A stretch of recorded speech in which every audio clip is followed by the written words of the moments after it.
All right, what's up, everybody? Welcome back. Welcome back. We are here. Yes, we're here live with some more UFC DFS picks and lineup advice this time for UFC 291, DraftKings, FanDuel, best bets, lineup strategies, everything you need for DFS and betting. Dustin Poirier, Justin Gaethje, the BMF belt is back. They're putting it on the line. Welcome. I'm Brian Jester, co-founder here at Occupy Fantasy, joined, like always, by Jake the Snake, owner of MMA DFS.com. Jake, what's up, man? Not the best card in the world from a DFS perspective. I would say a much better card from a viewing perspective. Yeah, man, I think that's a good assessment. I mean, it's always hard when they start a week with 12 fights because you know we're going to lose one, especially when you have some guys that struggle to make weight, and inevitably two guys missed weight. Wonder Boy turns down the fight with Michelle Pereira, and here we are at 11, which not ideal, man. Not ideal for DFS.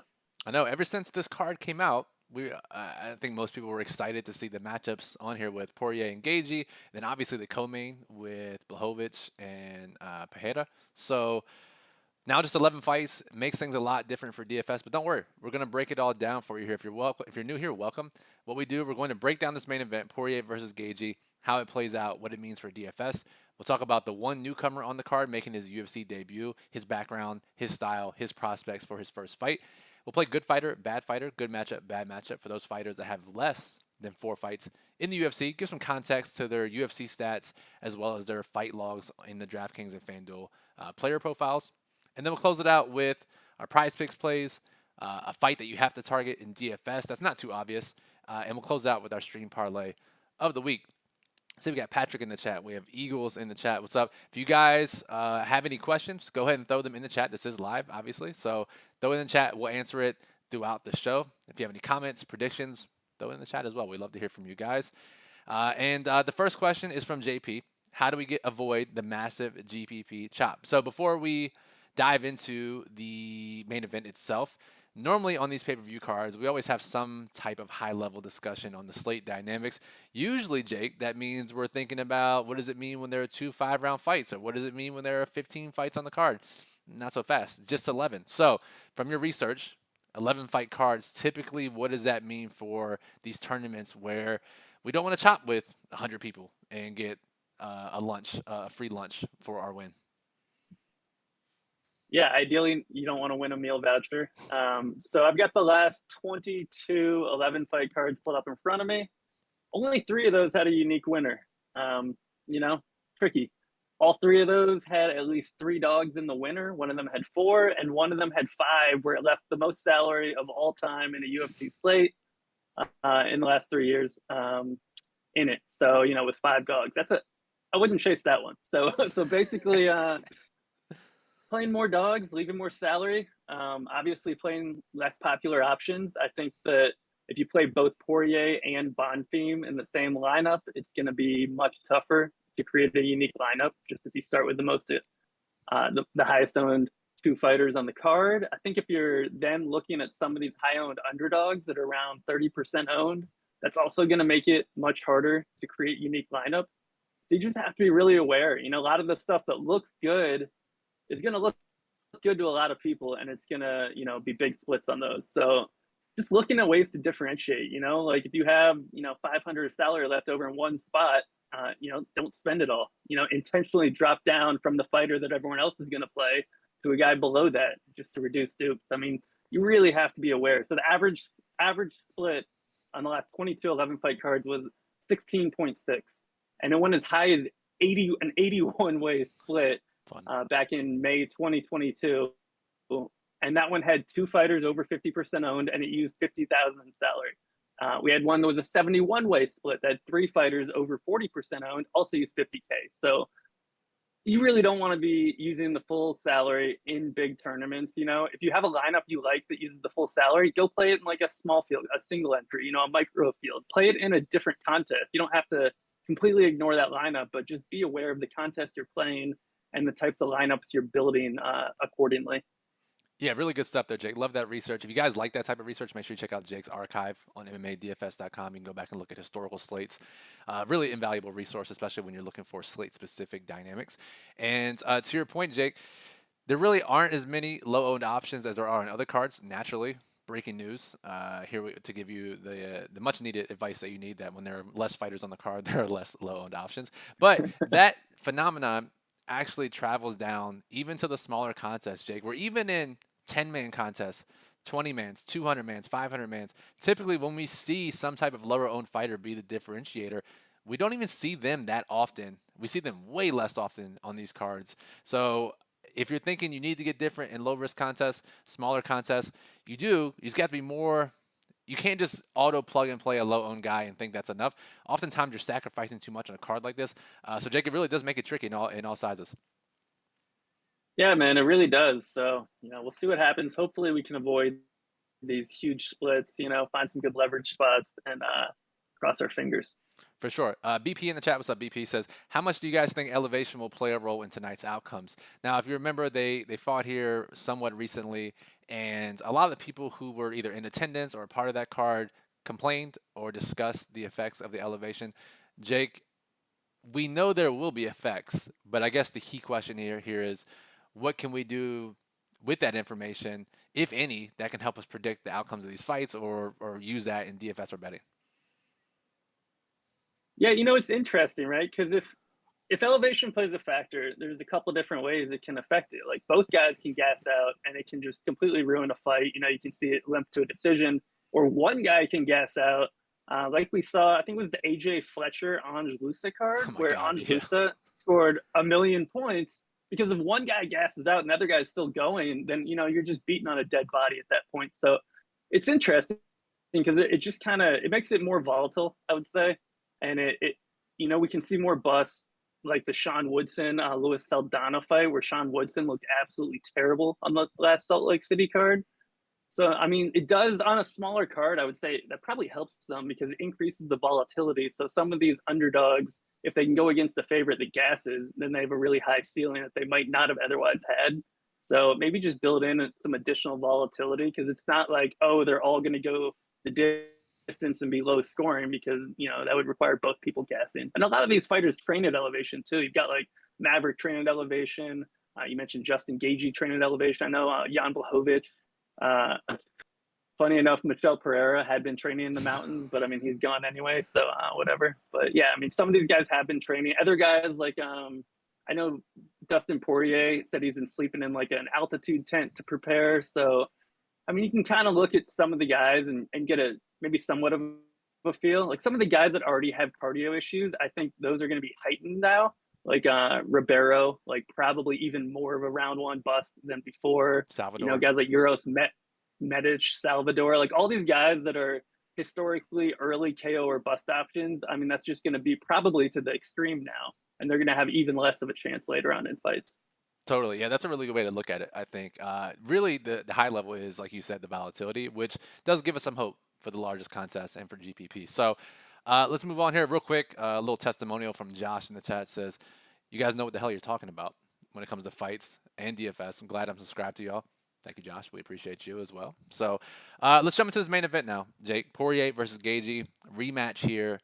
Gaethje trains at elevation. Poirier sleeping in the altitude tent. Who doesn't? So talk to me about how this fight plays out. Talk to me about the scoring from the last fight. How repeatable is it? How long do we think this fight goes? And then most importantly, these guys are going to carry massive ownership in all contest types. For the larger contests, what are the ways it gets left out? Yeah, man. I mean, it's an exciting fight for real life and DFS. So the last time they fought, good fight. Gaethje landed a ton of leg kicks, had Poirier's legs pretty beat up. Poirier was more focused on the striking combinations. Gaethje would throw a leg kick, Poirier would throw 3 punches. It ended in a round 4 TKO win for Poirier. The guy was limping by the end of that. It ended less than 16 minutes, like opening minute of round 4. Poirier was limping on that leg already. So I mean, who knows if he could have made it 25 minutes. Gaethje throws really good leg kicks. That's not a secret. But Poirier is a really good boxer and technical striker, and it's a trade-off. If you're going to throw leg kicks, the other guy's punching you in the face, which is going to give out first, And in that fight, it was Gaethje's chin that gave out before Poirier's leg.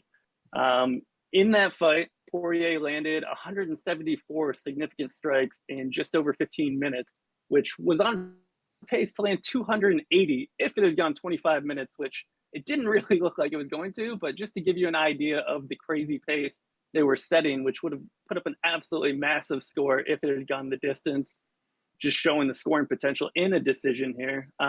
In Dustin Poirier's 5-round fights, he's gone 7-4.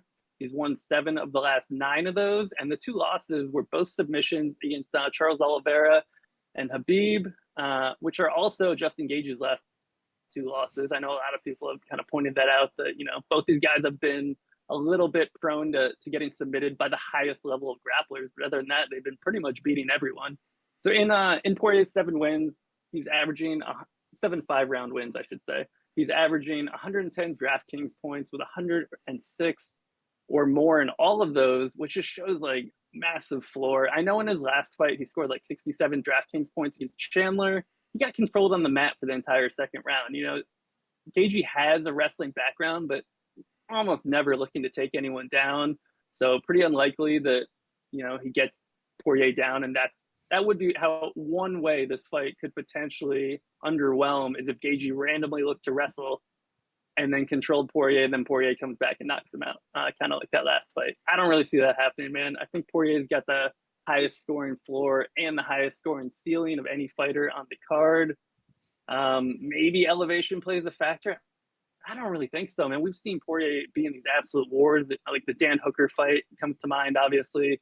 I mean, he's got 25 hard minutes in him, even if his legs beat up, even at elevation. I think he can do it, but those are the ways that maybe he slows down, is if his leg gets completely mauled, or if elevation plays a factor, or if Gaethje randomly wrestles suddenly, which I don't really think is going to happen, especially when you get the BMF belt on the line. I mean, maybe the belt is completely meaningless. I think it is, but at the same time, are you really going to come into this fight known as a brawler and then suddenly look to grapple a bunch when you have this, fictitious belt on the line? Like, I don't know. It seems kind of hard to see that coming. But looking at Gaethje's side, he landed 115 significant strikes in that last fight.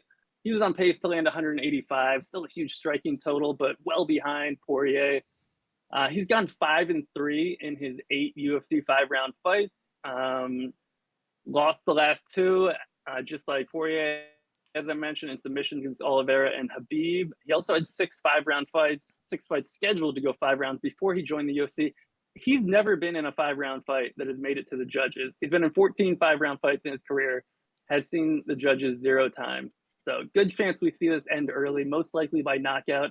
And I would say more of a war of attrition, where we see a finish in the championship rounds, similar to last time. I mean, not to just chase past results, but I think the style of fighting lends itself towards that type of finish, where these guys are just going to bang on each other. They're both super durable, and eventually their bodies are just going to give out, most likely in the later rounds. Maybe if it's a little bit slower pace, it goes the distance, it would still score well. Both guys have historically scored really well. I think they're both coming off their lowest scoring wins, which is interesting, but maybe not super relevant if you look at the types of matchups. Gaethje obviously has the Colorado training to help him out, so I don't think the elevation is really going to play a factor in this fight. And if we're looking at high risk contests, man, I know you want to look at ways the fight gets left out, but it's really hard to find them. Like Gaethje's been somewhat prone to poking people in the eyes before. It happened in their first fight twice. It happened in Gaethje's last fight, I believe. So that's the biggest way I could see the fight failing, is he gets stopped for an eye poke. And can you imagine the scenes on Twitter if that happens? Yeah, man, it's harder to see without a no contest. It's hard to see the fight failing. They're both reasonably priced. The winner could score 100 and still end up in the winning lineup. And I would say that they both have ceilings much higher than that. I mean, I wouldn't be surprised if Poirier wins the fight and scores, like, if it goes the distance, he could score like 140 points or something. And if he gets another late round finish, he's probably going to score like 115 or somewhere around there. And it's really hard to see him getting left out at his cheap price tag. So, man, it's tricky, man. I think you have to look at really extreme long shots if you're looking for ways that the winner of the fight is not in the winning DFS lineup. I expect the winner to be in the winner, barring some freak injury or eye poke, no contest. And in low risk, man, these are the stacks that we want in low risk. This is the quintessential dream stack for low risk contests. We could definitely see 200 combined points here on both sides. So Totally. Yeah. Good stuff. Good breakdown there, Jake. And I think a lot of people will question how could this get left out. And when you think about it, and honestly, a lot of my biggest wins, some of your big wins, some of our members' biggest wins have come on these outlier occurrences, and we can't just conceive just like naturally how these outliers happen. So if you think about ways this fight fails, I'll just name a few. Right, they're all very low percentage individually. Eye poke, random cancellation. We don't want to wish that on anyone, but it could happen, right? Eye poke, nut kick, whatever it is. We could see an early round finish, early round 2, early round 3. Maybe that gets left out. Randomly low pace. Is that going to happen? Probably not, but there's a small percentage chance that it happens. And then we saw it recently, a bunch of quick win bonuses, and maybe 90, 95, 110 points isn't enough from these guys because everyone else scores 120. We've seen it happen. Individually, all these are like 1 to 3%. You add all those up, now you're looking at, 10% plus, 20% plus, depending on the degrees here of it being left out. And the average person is not going to be able to think that way. So I think, Jake, just my final piece of advice, and I'm sure you can recommend this as well, that you don't want to play them in every single lineup. And if you want to go under, we understand. Just that there are ways that our human minds can't think that it could possibly end. But you add them all up together, and there is ways it gets left out. Yeah, no, that's a good point, man. Definitely the sum of all the micro possibilities. It's a very good point. Cool. All right, let's see. We got lots of comments in the chat. We'd love that. You guys keep them coming. Looks like a lot of people are just talking with themselves. So let me see here. All right, lots of talk about some newcomers and guys with less than 4 fights under the belt. So we'll move along there. Just really quickly, Patrick asked, do you believe all the buzz about Derek Lewis and his abs? We see Derek Lewis, the weigh-ins with abs. You've seen some takes about maybe this is more a refocused version of Derek Lewis. I saw some takes. It finally took 38 pro fights for Derek Lewis to take his training seriously. So lots of great takes out there. Do you factor that into the equation at all, Jake? I mean, a little bit. I mean, obviously it's a good sign, but like you hear him in interviews and he was talking about how he passed out before weigh-ins at his last fight, and it just shows like we don't really know everything going on behind the scenes. Like, yeah, maybe he did more sit-ups, maybe he ate less food. Obviously he's in a little bit better shape. He came in on weight. He said he normally cuts like 25 pounds in the last couple of days, which is crazy at heavyweight. It's a good sign, but I don't know if it's like really changing anything that much for me. But yeah, I mean, it's encouraging for his potential. Right. I mean, it doesn't really change the dynamics and the matchup of this fight, but I would rather it be this way than the opposite. Let's just say that. So, Right. all right. So we do have one newcomer on the card. It is Darius Flowers. He's up against Jake Matthews. Darius Flowers, $6,900 versus Matthews. Jake, what have you seen from Flowers on tape? What has his resume been like? The strength of schedule? What type of fighter is he? And what sort of chance do you give him both to win the fight and to score well in DFS, which he may not need to score that well if he wins at 6,900 to be in the winning lineup. But give me all the context of Darius Flowers, since people clicking on his name will see absolutely zero stats in his fight logs. Yeah, man. So he's coming in 28 years old, making his short notice UFC debut on 9 days notice after Beza dropped out. He's coming in 12-5-1. 9 of those 12 wins came early.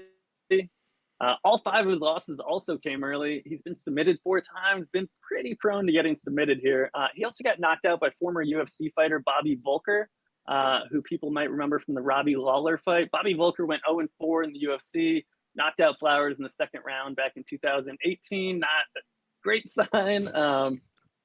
Flowers is 11 months removed from round 1 TKO on the Contender Series, and it's hard to take much away from that fight. He got kind of caught in an inverted triangle, and he picks the guy up and slams him down in kind of like almost like a pile driver slam. And the guy is, I don't know if his collarbone broke or his shoulder dislocated, but it was a fluke shoulder injury, and the fight ended, and that was it. So hard to take much away from that. Go back, look at some of his fights on the regional scene, watching that tape, and he had like 3 fights in like a 3-week span in April and May of 2022. All those fights were up at 185 pounds. You could tell he was carrying some extra weight. He dropped down to 170 when he went on to the Contender Series, and that's where he's staying here. The guy's only 5'9", so he really is not a very big guy. There was some talk about him dropping down to 155, which honestly is probably the weight class he should have been at. If you watch his regional tape from back in the day, man, he was plump. He definitely had a belly on him. Like he fought all the way up at 195 at 5'9". I mean, we're talking about like borderline Deron win status. Maybe not quite that extreme, but getting up there. So he's gotten in much better shape lately. You look at him now; he looks in great shape. Obviously, he's dedicated to training more. He's got decent hands. He's primarily a boxer, but he'll mix in some wrestling. But like I said, he's been prone to getting submitted, so I'm not sure he really wants to go to the ground here. He's facing a UFC veteran in Jake Matthews, who is BJJ black belt, bunch of submission wins. Although Jake Matthews, Australian guy, and refuses to grapple anymore, only wants to bang it out on the feet lately for his last two fights. Against Andre Fiallo and Matthew Semmelsberger, who are strikers. So it's hard to think that Jake Matthews is suddenly going to go back to his wrestling despite getting knocked down 3 times in his last fight. So maybe we'll see this play out as primarily a boxing match, which Flowers has a chance. He has a puncher's chance. Sorry, in that sort of fight. But I kind of question Flowers' cardio. Like if you look at that Bobby Volker fight, Flowers just gassed out in the second round and got finished. Now he is taking this fight on 9 days' notice. It's at elevation. You've got these guys making their debuts. Like I don't know if he's got the means to be sleeping in a hyperbolic chamber. Whereas some of these guys with more money, they have the resources. So I mean, I don't know. Like if Flowers took the fight on 9 days' notice, he definitely didn't go out to Salt Lake City 2 weeks early because he didn't even know about the fight at that point. So a little bit concerning cardio-wise. So I'd probably call him an early KO or bust option in a tough matchup against a UFC veteran who was knocked down 3 times in his last fight, but has only been knocked out once in his career. So definitely a tough spot for Flowers. We'll see how he looks. I would be more interested in him if he dropped down to 155 in the future, but we'll see. He's got decent boxing combinations. That's basically what I'll give him, but overall, not the most impressive fighter. Yeah, I'll say obviously the short notice nature of this fight is not great for his prospects, but he is aggressive, and those are things we love to see from underdogs. And just really quickly, his most recent loss, right, when he was on the ground, basically just gave up there as well. So not really the fight that we're looking for, and not necessarily what you'd love to see at altitude. But as Frank in the chat says, Jake Matthews with the fight IQ of a fence post cannot be trusted at 9,300 on DraftKings. And I agree, right? Like if the path of least resistance is just grappling and getting this guy down, you don't want your big favorite to stand and bang. Right, that's increases the volatility, ramps up the variance. You don't want that. So for smaller contests, Jake Matthews is very risky. But for larger contests, Jake the Snake, I'll say, to differentiate the two, Matthews has a high ceiling because he can get an easy round 1 KO. Yeah, I mean, I agree. Jake Matthews is like a stone moron. Like he had 2 teed up grappling matches in his last 2 fights, and I was watching those just screaming like, "Why are you not grappling?" It took him getting knocked down 3 times. He didn't look to grapple after the first or the second knockdown against Semmelsberger. Finally, after the 3rd knockdown in round 3, he's like, all right, I better go for a single leg here. Like, what are you doing, man? I mean, he seems like he's trying to prove a point because he was like a decision grinder who didn't have great striking, but he was a good grappler and basically didn't get any notoriety. And he was like, all right, fine. Well, I'm just going to go in there and bang with Andre Fiallo, knocks him out. And he was like, oh, I can knock people out now. So he does the same thing in Semmelsberger, and it's like, yeah, maybe not, buddy. But we'll see. We'll see what he does here. He's well-rounded. He's tough. But, yeah, man, super low fight IQ on Matthews, which is good for Flowers, like you said. Yeah, grapplers who try to prove a point with their striking ends worse usually than it ends in a good victory. So let's just keep that in mind as well. All right, moving on. Let's play good fighter, bad fighter, good matchup, bad matchup. Fighters less than 4 fights in the UFC. And we'll get some context to their stats. It'll be very quick. Jake will say, is this fighter actually good or not? Are they bad? And is this a good or bad matchup for DFS? So starting with the first fight of the night to the last fight of the night, we have Uros Medic from our favorite Alaska regional scene. Probably one of the better Alaska fighters we've seen since he has not been cut yet. So very high bar that we are working with here. But Medic, Jake, is he good or bad? And we have to throw our bias out the window with the Alaska fighters. Is he good or bad? And is this a good or bad matchup against Semmelsberger? So he's a high upside fighter, but no, man, he's a bad fighter. I'm hanging on to my bias here.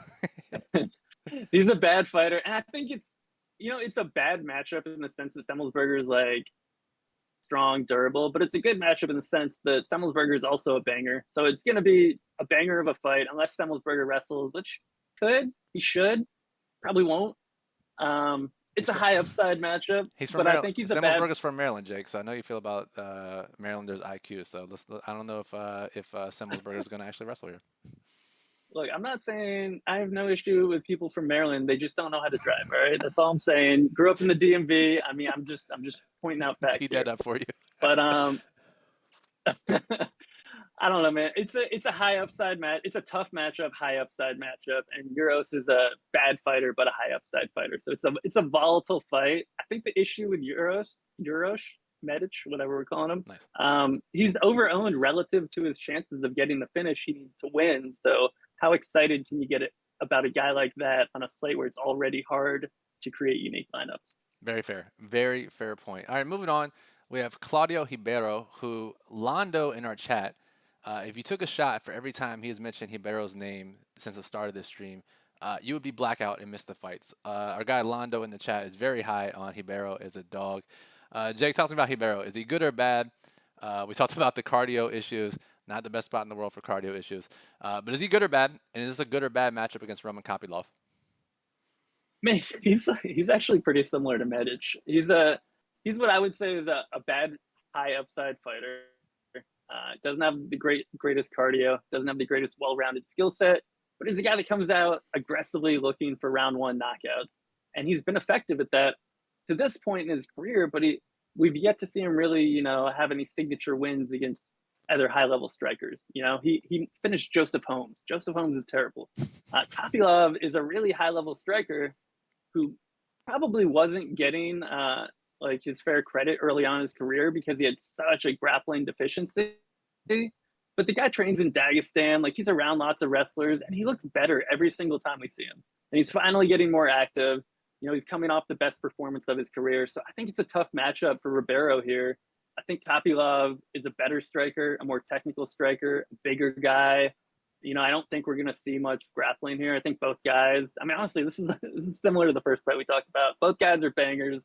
It's going to be a high upside fight.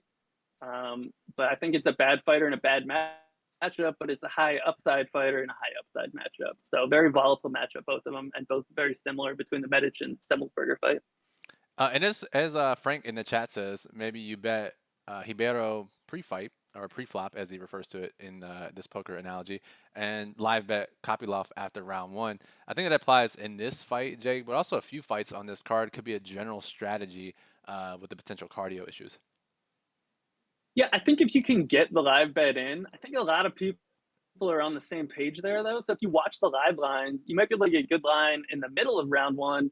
After round one, I think those live lines can be tricky to grab before everyone bets them. Like everyone's going to be betting Kopylov after round one.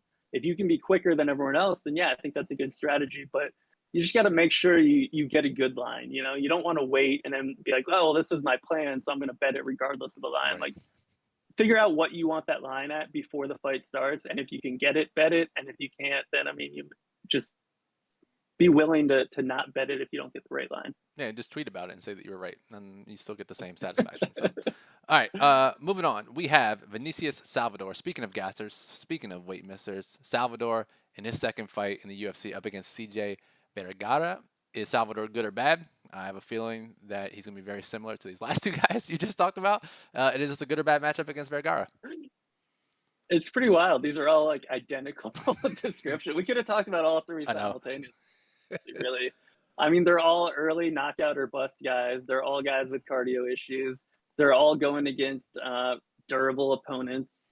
I mean, the similarities here are pretty remarkable. Salvador is a really big guy at 125. He's fought at 135 a lot. He missed weight by 2.5 pounds. He always looks bad on the scales trying to hit 125. This is a guy that has been training with the Amanda Hebus's family his whole life. Even Amanda Hebus calls this guy crazy.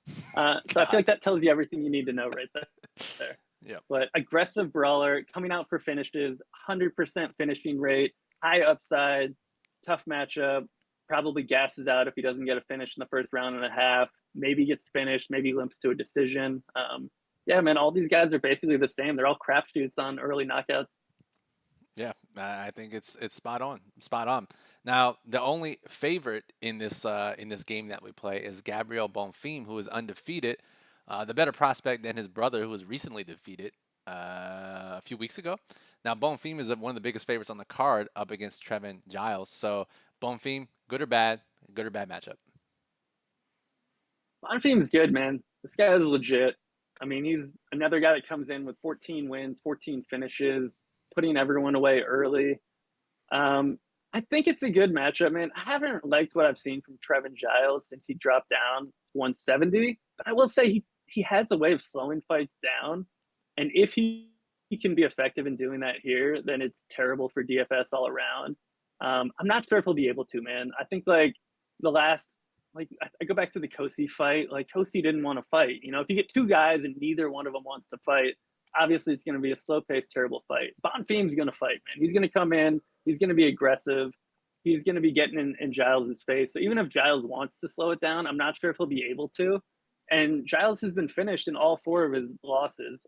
He's been knocked out in the last two. He was submitted in the two prior to that. So I think it is a good matchup. I think Giles is a little bit chinny, a little bit prone to getting submitted. I think Bonfim's going to be faster. I think he's going to be able to catch him early. And Bonfim loves to hurt people on the feet and then finish fights with submissions. So we'll see if that happens again. I wouldn't be shocked if he just knocks Giles out. But every time I say that, Bonfim just immediately just takes people down and subs them after he has them hurt. So that's just his thing. You don't see that a ton with guys, but that's sort of his shtick. Yep. And we will say, so Bonfim's second most popular projected fighter as far as ownership goes on DraftKings for this slate. So it's no secret. People are on this guy. And Jake, if we're looking for ways to get different, we're trying to poke holes in the resume. Cardio, unknown more than bad, obviously. So lots of early finishes. Typically, we look to fade those guys. He is one of the best versions of those types of fighters, just dominating through guys because he is really that good. So if this goes past the first, is there a chance we see some unknown and we see some cardio issues? We see Giles, make this a competitive fight? Yeah, I mean, sure. Bonfim has been in exactly one fight that made it past the 10-minute mark. You might think he has two because he's seen the third round twice, but one of those third rounds was in a fight with 3-minute rounds. So that was actually less than a 7-minute fight. It was some LFA Grand Prix thing where they had multiple fights on like the same night. So they were shorter fights. So don't get confused when you see that. He hasn't been in a fight that made it past 10 minutes since 2018. So yeah, totally unknown cardio on Bonfim. And this is a guy where elevation could be a factor. So if Giles can survive, which maybe he can, we don't know. We've seen 49 seconds of Bonfim in the UFC so far. You got that guillotine against Lazez. Rest in peace, Mornier. That fight ended so quickly, we can't really take a lot away. And before that, he fought Trey Waters on the Contender Series. So, I mean, who knows? We haven't really seen him face, anyone that's really well-rounded. Lazaz is like a kickboxer. So maybe Giles can slow it down. Maybe he can clinch. I don't know. We'll see what happens. I think that pivoting off of Bonfim and getting on some of these lower-owned expensive fighters is definitely a good way to get more unique in tournaments. So I'm entirely open to looking for ways Bonfim fails, whether that's getting a really efficient submission, maybe getting a quick takedown, just immediately subbing Giles and scoring like 98 points. I think that's probably the most likely way he fails, but sure, cardio would be another one. For sure. Good stuff. And yeah, if it gets extended past the first round, then all bets are off as far as his scoring ceiling goes. So, all right, we're going to close out the show with our stream parlay at the end. Fight that you have to target for DFS, our favorite prize picks play. Really quickly, Jake, there was another question in the chat that I want to address. And then I do want to talk about the co-main just really briefly, since it is an intriguing fight and it's priced right in the middle on DraftKings and it could be the key to the slate. So, Choke Hold'em in the chat says, 11 fights on the card. Are we stacking the main event in large field? Now, I know we brought up this discussion before. Any more credibility to that idea in large field contests this week, given A, the nature of the fight, and B, the fact that there are only 11 fights on the card? Yeah, I mean, if you're into fight stacking, I think this is a slate where it would make some sense. What you're going to need is you're going to need probably a 5-round decision that Poirier wins in a close decision where Gaethje scores 50 to 70 points. You're going to need no more than 2 other underdogs on the slate winning. Historically, that's been kind of the formula. So if you're going to stack it, I would probably, stack it and then only play like one other underdog and then just hope that all the favorites win. Maybe two underdogs win, and if we get like a low-scoring underdog, and Gaethje could actually outscore a winning underdog, that's not impossible. But it's one of those like 1%, 2% plays or something that it'll probably be owned somewhat around there. So I don't know if there's a ton of leverage on it, but I mean, I don't hate the idea of doing that in like a couple lineups if you're making a ton of lineups. Yeah, totally fair. Totally fair. And then briefly, let's talk about the co-main. Alex Pereira moving up to 205. Still the bigger fighter. You look at face-off, still the bigger fighter. You look at his IG, already back up to like 230 the day after weigh-in. So clearly should have been this weight this entire time. Up against Blachowicz, who is now 40 years old, if I'm not mistaken. So basically a coin flip fight. So quickly, Jake, keys to the fight for both fighters, and how do you think it especially plays out? I mean, it seems so obvious. It seems that Blachowicz needs to take the fight to the ground, rely on his wrestling. Alex, that's his biggest deficiency. He just hasn't really faced anyone that's doing it. Even Izzy was taking him down. I mean, we saw what Jan did to Izzy on the mat, not to like just draw exact comparisons, but there's no reason that he couldn't do that to Pereira here too. Izzy has a really good get up game. He was not able to get up even a little bit against Blachowicz. So I think if Blachowicz does land a takedown, I think he can sit in top control. I mean, the guy could eat a sandwich from top position. I think Pereira, despite his size, would have a hard time getting up if Blachowicz can actually get him down and control him. Maybe in a scramble before he controls him, Pereira could get back up. But I think that's how Blachowicz wins the fight. I don't really think he's going to knock out Pereira. I think Pereira's chin is going to hold up better now that he's not doing the dramatic weight cut. And it's only a 3-round fight. Historically, Blachowicz has landed a ton of second-round finishes. If you listen to him, that's what he's predicting. But, I've heard the guy predict a lot of things in the past. He has faced a ton of guys moving up from 185 in his career. It's crazy. You can go read his write-up. I talked about all of them. But this guy's like stocking out the high schools, waiting for people to turn 18, basically, or that equivalent of going up from 185 to 205. It's ridiculous. And he has a history of grinding out decisions in a lot of those fights. He did get finished by Thiago Santos like a year after he moved up from 185, which is probably somewhat of a fair comp here because he stayed at 205. A lot of these other guys like Luke Rockhold, Jacare Souza, Adesanya, they moved up for one fight and then immediately moved back after losing to Blachowicz. So maybe we should be looking at Santos as the comp, and Santos knocked Blachowicz out in the third round. Entirely possible that Pereira does the same thing here. He's known for landing, some of these late finishes and comeback fights against Adesanya. So I think that's definitely possible. But I think the path to victory is pretty obviously that Blachowicz wrestles and grinds out a decision, or he doesn't wrestle and gets knocked out by Pereira. I think that one of those two things is how this fight goes. And just judging the theme of the slate, judging by some of the ways that Blachowicz is talking, I feel like the latter is more possible, where he actually doesn't wrestle.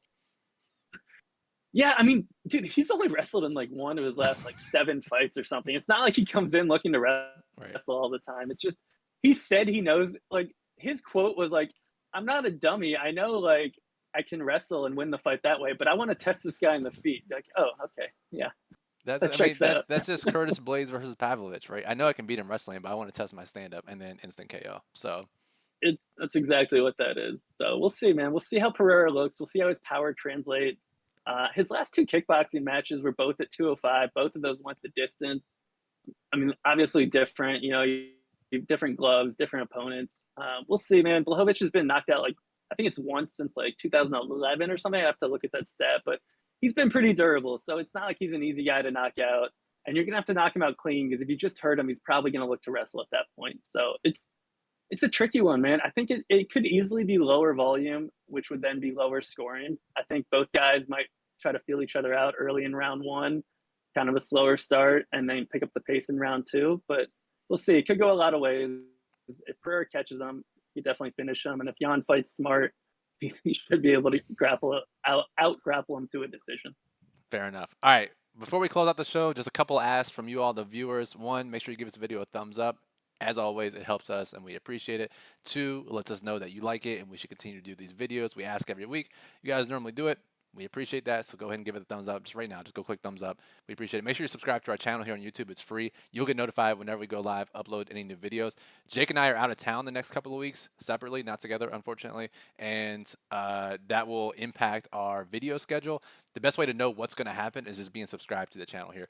And then finally, I see a comment here from Danny in the chat. It says, really enjoyed your breakdown of the MMA live final a couple of weeks ago. If you haven't watched that video, tomorrow, Sunday's a great day to go watch it on our channel here on YouTube. If you just search MMA live final, Occupy Fantasy, I break down our experience at the live final. So go watch that video tomorrow. And he says that video made him join some qualifiers. He wanted to take it to the knockout bracket. So shit, congrats, Danny. That's amazing. There's still a few more spots left. So hope you guys, if I don't win them or Jake doesn't win them, then hopefully you guys will win them. So go check it out in the DraftKings lobby. Now, let's close out the show. Prize Picks play. Close it out with Fight You Have to Target. And we will close it out with our stream parlay. We're at the 41-minute mark. I know everyone wants to see 3-hour shows. I don't know if my bladder can handle 3-hour shows. We're going to close this out with 45 clean minutes. So, Jake, Prize Picks play. For those of you watching, if you haven't signed up for Prize Picks, you see the promo code at the top of the screen.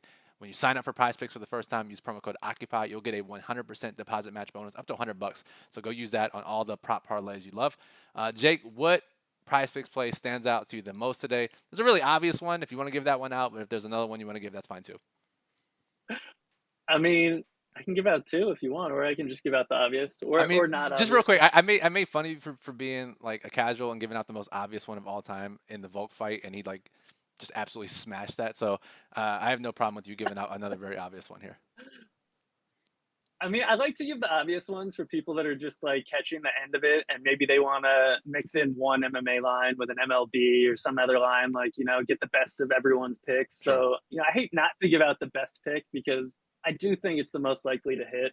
So for anyone that's just looking for, kind of my lock of the week here in Prize Picks, which, automatically that's going to jinx it's missing. But Dustin Poirier over 82.5 significant strikes. The guy landed 174 in less than 16 minutes of action. The last time they fought, we need less than half of that. If you look at the over-under in the fight, it's over 2.5 rounds is negative 130 right now. Really hard to see him not hitting that over unless we see an early finish here.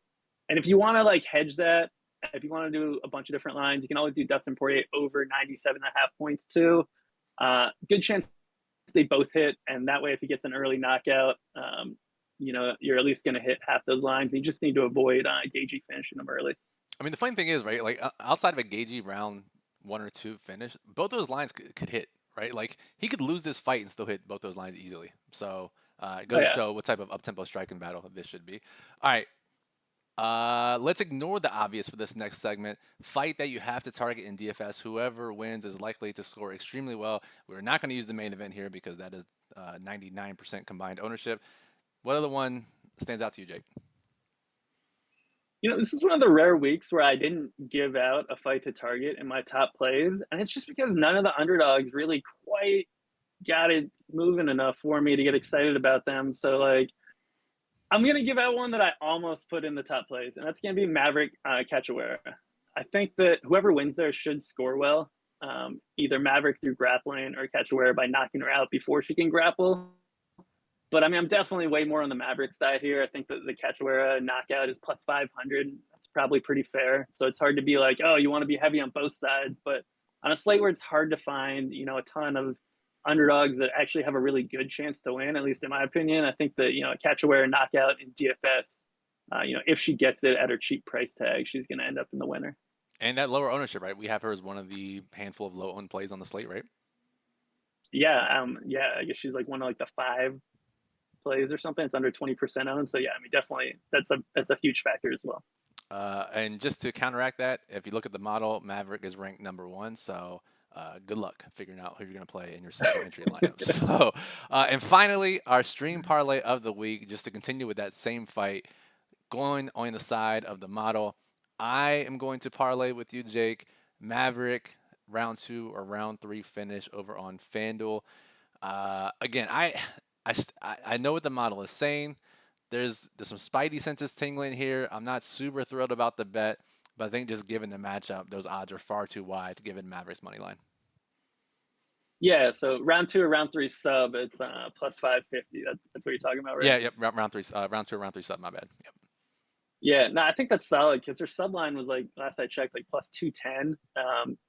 Maybe she gets around one sub. I don't know. I think it's more likely to come in round 2 if she gets it, and it's always possible she just grinds out a decision. We've seen her do that. She has like one sub in the UFC, but at those odds, man, I think it's pretty solid. She's a negative 300 favorite. You know, if she's going to get a finish, it's going to be a sub probably in the later rounds, plus 550. Pretty solid.